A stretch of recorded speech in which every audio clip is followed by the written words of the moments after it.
दोस्तों, सबसे पहले सब्सक्राइब करें, नोटिफिकेशन बेल दबाएं और सबसे पहले वाली ऑप्शन ऑल करें, जिससे हमारी आने वाली नई वीडियो की नोटिफिकेशन आपको फ़ौरन मिल जाएगी। जय श्री राम भक्तों। दोस्तों, आज की कथा है व्यापारी का चोर पर भरोसा। आइए कथा श्रवण करें। किसी एक गांव में एक बहुत बड़ा अनाज का व्यापारी रहता था। उसका कारोबार बहुत बड़ा था। वह आसपास के गांव में भी अनाज का व्यापार करता था। उसके गांव में भी उसकी अनाज की दुकान थी। उसका कारोबार बड़ा था, इसलिए उसे मदद के लिए एक नौकर की जरूरत थी। इसलिए व्यापारी ने एक आदमी को अपने कारोबार का काम संभालने के लिए नौकर रख लिया।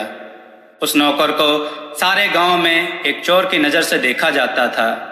गांव वालों को जब पता चला कि व्यापारी ने उस आदमी को नौकर रख लिया है, तो गांव वाले व्यापारी से जाकर बोले, अरे यह आदमी तो चोर है, यह लोगों के घर में चोरियां करता है। सेठ जी, अगर आप इसे अपनी दुकान में काम पर रखोगे तो यह चोर आपकी दुकान से सारा अनाज चुरा लेगा।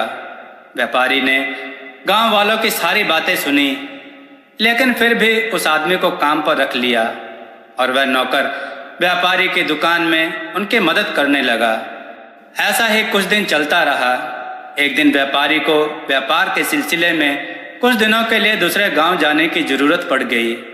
फिर व्यापारी ने अपनी दुकान उस नौकर के भरोसे सौंप कर जाने का निर्णय किया और फिर नौकर से कहा, जब तक मैं गांव से वापस नहीं आता, मैं यह दुकान तुम्हारे भरोसे सौंप कर जा रहा हूं।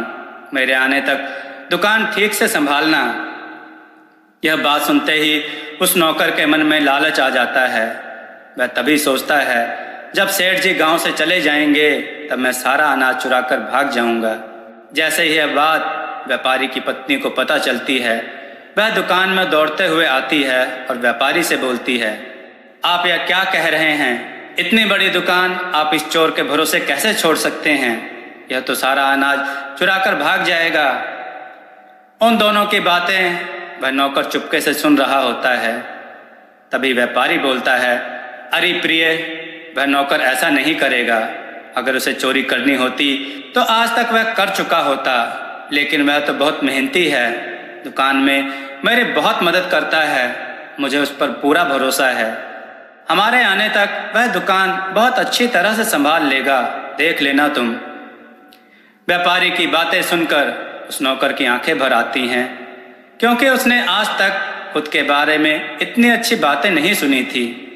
वह यह सोच रहा था कि सेठ जी मुझ पर इतने विश्वास से उनकी इतनी बड़ी दुकान सौंप कर जा रहे हैं और मैं उनकी गैर मौजूदगी में उनकी दुकान लूटकर भागने की सोच रहा हूँ। उसे बहुत बुरा लगा। वह खुद से नजरें नहीं मिला पा रहा था। फिर जब व्यापारी दूसरे गांव के लिए निकल जाता है तो वह नौकर उनकी दुकान संभालने लगता है। उसके मन में चोरी करने का विचार तो आता है कि तभी उसे सेठ जी की बातें याद आ जाती हैं। वह बातें याद करते ही वह चोरी ही नहीं कर पाया। सारे गांव वाले भी आश्चर्यचकित हो जाते हैं कि इस चोर ने अब तक चोरी कैसे नहीं की। फिर जब व्यापारी वापस आ जाता है तब सारे गांव वाले व्यापारी से बोलते हैं, अरे सेठ जी, आपके नौकर ने तो आपकी गैर मौजूदगी में आपकी दुकान बहुत अच्छी तरह से संभाली। यह देख व्यापारी और उसकी पत्नी बहुत खुश हो जाते हैं। व्यापारी अपने नौकर से जाकर कहता है, अरे वाह, तुमने तो मेरी गैर मौजूदगी में बहुत अच्छी तरह से मेरी दुकान संभाली। गांव के लोग भी तुम्हारी बहुत प्रशंसा कर रहे हैं।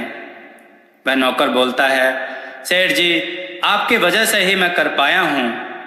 आपने मुझ पर इतना विश्वास रखा, इसलिए मुझ में यह बदलाव आया है और मेरा मन परिवर्तन हुआ है। लोगों के इतने बताने पर कि मैं चोर हूँ, फिर भी आपने मुझे काम पर रखा, मुझ पर विश्वास रखा, इसलिए मैं एक अच्छा इंसान बन पाया हूँ। मैं आपका धन्यवाद करना चाहता हूँ।